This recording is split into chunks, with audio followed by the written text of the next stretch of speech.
নেপালে দুর্নীতিবাজ কমিউনিস্ট পার্টির সরকার পতনের মাত্র ৪ দিনের মধ্যে একটি অন্তর্বর্তীকালীন সরকার গঠন করা হয়েছে।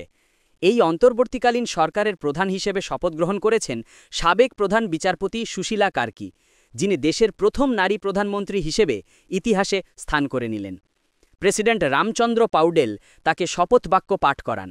সুশীলা কার্কি ৭৩ বছর বয়সী এবং তিনি প্রধানমন্ত্রী ও নির্বাহী প্রধানের দায়িত্ব গ্রহণ করেন।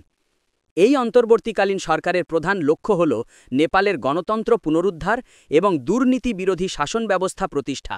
তিনি ঘোষণা করেন যে আগামী ৬ মাসের মধ্যে ২০২৬ সালের ৫ই মার্চ দেশে সাধারণ নির্বাচন হবে। এই নির্বাচনের মাধ্যমে দেশ একটি স্থিতিশীল ও গণতান্ত্রিক শাসন ব্যবস্থা প্রতিষ্ঠার পথে এগিয়ে যাবে বলে আশা করা হচ্ছে।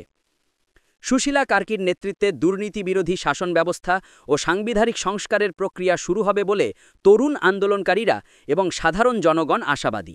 দীর্ঘদিন ধরে পরিবর্তনের আশায় অপেক্ষা করা জনগণ তার এই নেতৃত্বকে স্বাগত জানিয়েছে এবং এটি নেপালের রাজনৈতিক ইতিহাসে একটি নতুন অধ্যায় হিসেবে বিবেচিত হচ্ছে।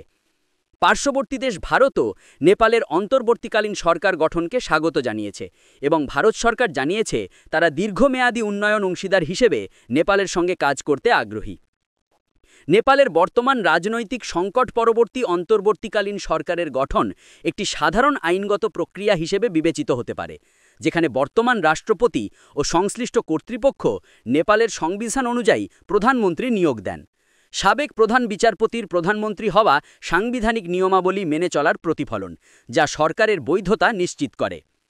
দুর্নীতির বিরুদ্ধে কার্যকর ব্যবস্থা নেওয়া গেলে তা নেপালের রাজনৈতিক ও অর্থনৈতিক পরিবেশে ইতিবাচক প্রভাব ফেলবে।